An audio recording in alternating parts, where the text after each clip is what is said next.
Welcome to academia.com.ng, your online academic one-stop portal that provides you with all you need to know in the area of the English language. One of the ways to identify a noun is that a noun usually functions as the object of the sentence. You will need to see that video on how to identify a noun. The object of a sentence can be dual. We can have a direct object and we can have an indirect object. Let's take some examples to illustrate these two types of objects that we have in the English language. For instance, the sentence, "The man bought his wife a car." The governor bought the students a bus. The architect designed his mother a detached duplex. If you notice, the first sentence, the object of the verb bought, we have two objects there. We have his wife, we have a car. In the second example, we have as our object the students and a bus. In the third example, we have as our object his mother, then a detached duplex. Now we have dual objects. One of them is a direct object while the other is the indirect object. In the first sentence, a car is the direct object. In other words, the man bought a car. That was what the man bought. In the second example, a bus is the direct object. We can say the governor bought a bus. What the governor bought was not the students, but a bus. The direct object in the third example is a detached duplex. The indirect object in the first sentence is his wife. When you say the man bought his wife, the man certainly bought his wife something. That something is the direct object, while his wife in this context is the indirect object. The same applies to the second and the third examples, where we have the students and his mother respectively as the indirect objects. How do you differentiate between these two forms of objects? The way to differentiate between these two types of objects is to ask the question, what was done? And another question to ask is, for whom was it done? Let me say that again for the purpose of clarity.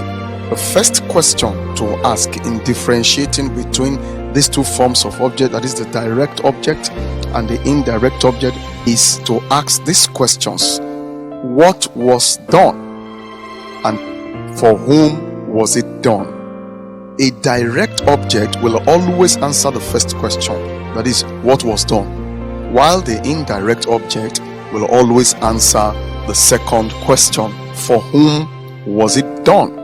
In our first example, a car is what was bought, that is the direct object, while his wife is the recipient of what was bought, that is our indirect object. In the second example, a bus is what was bought, which is the direct object, while the student is for whom it was bought, that is our indirect object. In the third example, you have a detached duplex as the direct object, while his mother answers the question, for whom was the duplex designed, and that is our indirect object. In a sentence where the transitive verb has both direct and indirect objects, the indirect object comes directly after the transitive verb. In other words, to identify your indirect object, just look at the object that comes immediately after the transitive verb. What we have said so far in a nutshell is that the direct object answers the question what, while the indirect object answers the question for whom. Another way to differentiate between the two is that the indirect object can accommodate a preposition if the sentence is expanded, while the direct object would not accommodate a preposition. Let's use the same examples above and introduce prepositions, and this is what we are going to have. Then the first example, we are going to have this sentence: the man bought a car for his wife. We have introduced the preposition for. Like we said earlier, that the indirect object can accommodate a preposition. So the man bought a car.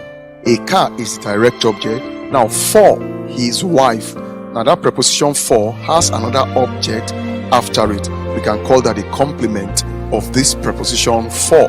Now, his wife is the indirect object. The second example, the governor bought a bus for the students. You can see that the complement of that preposition for, which here we refer to as our indirect object, is coming after the preposition. Remember again that if we expand our sentence, especially the one with dual objects, one will accommodate a preposition while the other will not. The object that would accommodate the preposition is the indirect object. Let's look at the third example. The architect designed a detached duplex for his mother. So his mother is the indirect object which has accommodated the preposition for. Now, if you remove all these prepositions plus the indirect object, you will still have full sentences. For instance, the man bought a car, the governor bought a bus, the architect designed a detached duplex. Another way to look at this is that you should ask this question: can the man actually buy his wife? So for instance, in that first sentence where we have the man bought a car for his wife, what actually did the man buy? Did the man buy his wife? Did the man buy a car? Of course, it's obvious that the man bought a car. Naturally speaking, we are not talking of abnormal situations. We are talking of what obtains normally and naturally. A man can really not buy his wife, but he can buy a car for his wife. In the same vein, in the second example, the governor cannot buy the students. We are not talking about the phrasal verb buy over, to induce. We are not talking about that. There is no place any governor can go to buy students in terms of exchanging money and say, I want to procure students. No, but a governor of any state can actually buy a bus for students.